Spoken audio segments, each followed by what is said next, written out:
Hello hello hello hello hello hello मेरे बच्चे, कैसे हैं आप सब? Hope you all are doing great at your home. घर में सब कैसे हैं? बढ़िया। अंकल जी आंटी जी ठीक है? घर वाले घर वाली ठीक है तुम्हारे? So this is the triple A analysis of CMSL. बहुत सारे बच्चे बोल रहे थे मैम सीएमएसएल का ए एनालिसिस कब आएगा कब आएगा कब आएगा। तो ये रहा मेरे बच्चे सीएमएसएल का ट्रिपल ए एनालिसिस। तो ट्रिपल ए मतलब ये चैप्टर्स आपको आज से ही रिवाइज करने स्टार्ट करने हैं। और अगर आपको रिवीजन में ज्यादा टाइम लगाना है तो ये ट्रिपल ए वाले चैप्टर्स पे लगाना है। ICDR, LODR. एलओडीआर में अभी दो चीजें चेंज हुई हैं। एक तो रिलेटेड पार्टी ट्रांजैक्शन की लिमिट चेंज हुई है और एक सेक्रेटेरियल ऑडिट थोड़ा सा डिटेल में ज्यादा आया है। तो यहां से चांसेस हैं कि ये दो टॉपिक्स आपसे पूछ सकते हैं। उसके बाद SEBI act, SCRA and mutual fund.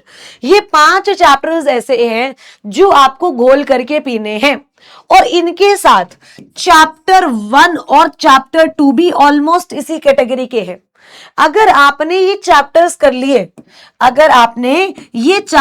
लिए तो बहुत आसानी से मेरे बच्चे आपका कॉन्फिडेंस भी आ जाएगा और मेजॉरिटी चीजें आपकी सॉल्व भी हो जाएंगी। मतलब हम आप ये कह रहे हो पार्ट 1 से 4 चैप्टर्स है भी एससीआरए चैप्टर 1 चैप्टर 2 और पार्ट 2 के 3 चैप्टर आईसीडीआर, एलओडीआर और म्यूचुअल फंड। अगर ये हमने बढ़िया तरीके से कर लिए तो हमारी जो कमांड है सीएमएसएल पे ना भाई वो एक्सट्रीम बढ़िया हो जाने वाली है। तो अगर आपको ऐसी देखो हम लोग क्या करते हैं, टाइम लगाते हैं रिवीजन पे, बट ये बहुत जरूरी है कि हम सही चीज पे टाइम लगाएं। हम जिस पे टाइम लगा रहे हैं वो वर्थ इट हो। तो अगर आपको रिवीजन्स में टाइम लगाना है तो वो ये ट्रिपल ए वाले चैप्टर्स होने चाहिए और चैप्टर 1 और 2 जिसकी आपको रिवीजन में टाइम लगाना है। ठीक है। उसके बाद डबल ए में स्कोरिंग, बट अगर उतना ट्रिपल ए वाले चैप्टर्स इतना ध्यान नहीं दोगे तो भी चलेगा। जैसे इंटरमीडिएरी 5 से 10 मार्क्स का पिछली बार पूछा गया है। डिपॉजिटरी, आईएफएससी ये नया है तो यहां से सवाल आएगा ही आएगा।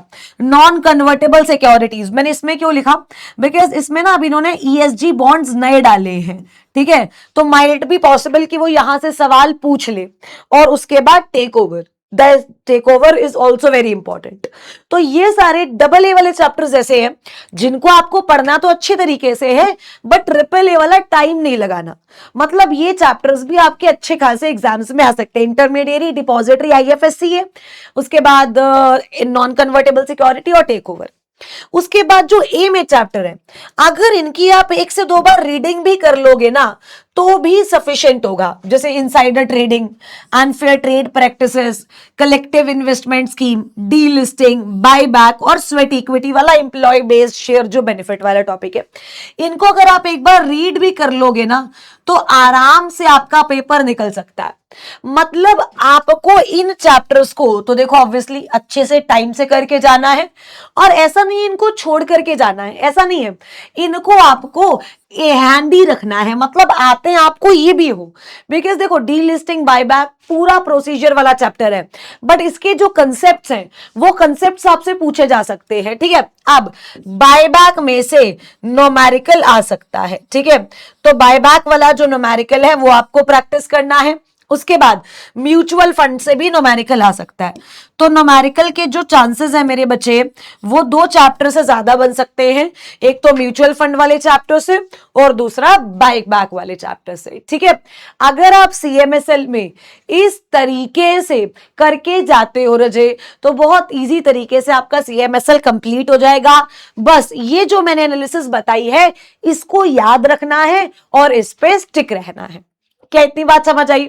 और अगर अब सीएमएसएल में कोई भी प्रॉब्लम आ रही है you can always reach out to me. Thank you so much, I love you all the best.